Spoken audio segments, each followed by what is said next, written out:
சரி, இப்ப கிறிஸ்தவர்கள் எதற்காக கிறிஸ்துவை பற்றி கொண்டிருக்கிறோம்? உயிர்த்தெழுதலை விசுவாசிக்கிறவன் இந்த பூமியில காரு, வீடு, பிள்ளைகள், ஆஸ்தி, சொத்து, ஐஸ்வர்யம், இதுக்காக மட்டும் கிறிஸ்துவ பற்றி கொண்டிருக்க கூடாதான். கிறிஸ்தவனுக்கு இன்னொரு தொலைதூர கண்ணோக்கம் இருக்கணும்.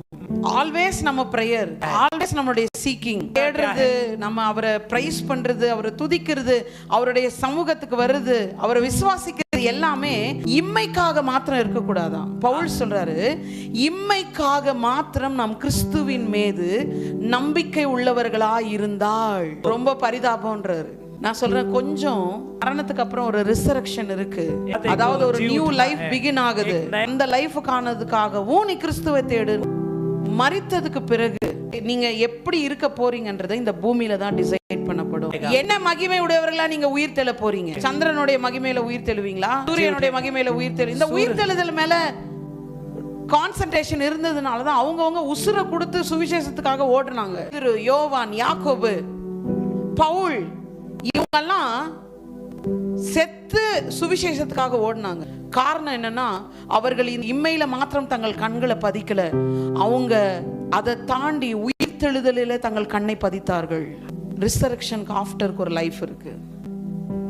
பிக்கு தெரியுமா? பன்னி, அது கீழேயே பார்த்துட்டு நடக்குமா? அதாவது நம்மள மாதிரி பூமியவே இம்மைக்காக மாத்திரமே அப்படியே கீழேயே பார்த்துட்டு நடக்குமா? ஒரு நாள் அது கதை முடிய போகுது. அப்போ அது என்ன பண்ணுவாங்க? பண்ணி வேட்டையாடுறவங்க தலைகீழ இப்படி திருப்பி அதை காலை கட்டி 2 கட்டையில, அப்போ திடீர்னு கீழேயே பார்த்துட்டு இருந்த அந்த பன்னிக்கு மேலே தெரியுமா? அது எங்க பார்க்குதோ அதுதானே அது உலகம். ஒரு நாள் இப்படி தலைகீழா பார்த்துச்சான் பாருங்க. அட பாவீங்களா, இப்படி ஒரு உலகம் இருக்குன்னு எங்களுக்கு சொல்லலையே. மற்ற எல்லா மிருகமும் தலை தூக்க முடியும், பன்னி மட்டும் தூக்கவே. அதான் ஆண்டவர் சொல்லார், பன்றிகளுக்கு முன்பாக உங்க முத்த போடாதீங்க. ஏன் தெரியுமா அப்படி சொன்னாரு? சிலர் எப்ப பாரு ஆல்வேஸ் வேர்ல்ட்லி கான்சியஸாவே இருப்பாங்க. அவங்க கிட்ட போய் முத்தெல்லாம் போடாத, அது கண்டிப்பா பீரி தான். பவுல் சொல்றாரு, அப்படி இந்த பூமிக்காக மட்டும் நீ நம்பிக்கை உள்ளவளா இருந்து சர்ச்சுக்கு வர்றது எதுக்கு? நான் நல்லா இருக்கணும். எதுக்கு காணிக்க கொடுக்குறேன்? எனக்கு பணம் வரணும். எதுக்கு பிரேயர் பண்ற? என் குடும்பம் நல்லா இருக்கணும். ஆனா உயிர்த்தெழுதலுக்கு அப்புறம் ஒரு வாழ்க்கைக்காக நீங்க ஜெபிக்கலன்னா, பைபிள் சொல்லுது, எல்லா மனுஷரை பார்க்கலும் நீங்க எப்படி இருப்பீங்க? ரொம்ப பரிதாபம்ன்றாரு.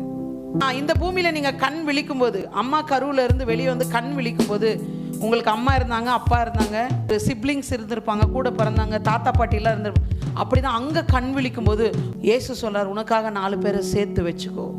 இருக்கு, அங்க நான் சேர்த்து வைக்கணும், அங்க ஜனங்கள் இருக்கணும், என்னை வரவேற்கிறது. யாரும் இல்லாம போய் நின்றாது. ரிசரக்ஷனுக்கு ஆஃப்டருக்கு ஒரு லைஃப் இருக்கு.